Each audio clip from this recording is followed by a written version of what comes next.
कालव्याच्या लाभक्षेत्रातील शेतकऱ्यांवर जाणीवपूर्वक अन्याय होतोय आणि या पाठीमागे राजकीय दबाव देखील तितकाच कारणीभूत आहे असा संताप मागील काही दिवसांपासून व्यक्त होताना दिसून आला होता।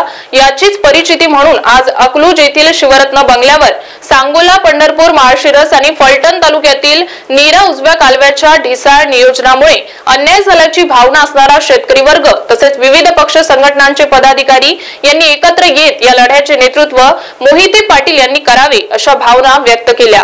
सोमवार 13 मे रोजी फलटण येथे अधीक्षक अभियंता कार्यालयावर मोर्चा काढण्याचा निर्णय आज शिवरत्न बंगल्यावर एकत्र आलेल्या शेतकऱ्यांच्या बैठकीमध्ये घेण्यात आला आहे। यावेळी बोलताना रणजितसिंह मोहिते पाटील म्हणाले की आम्ही कोणत्याही तालुक्याच्या विरोधात नाही आहे।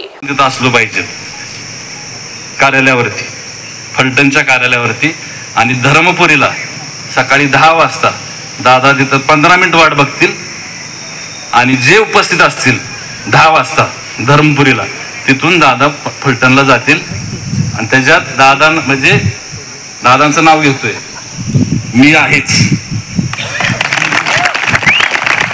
त्यामुळे आपण संभाजीराजेंनी भाषण केलं पण तरी माझी विनंती आहे की लोकशाही पद्धतीने करू।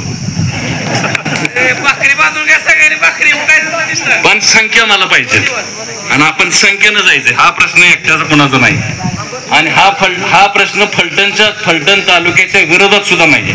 कृपया कोणी गैरसमज करून घेऊ नये की आपण फलटण तालुक्याच्या विरोधात सुद्धा जात नाही, कुठल्याही तालुक्याच्या विरोधात जात नाही।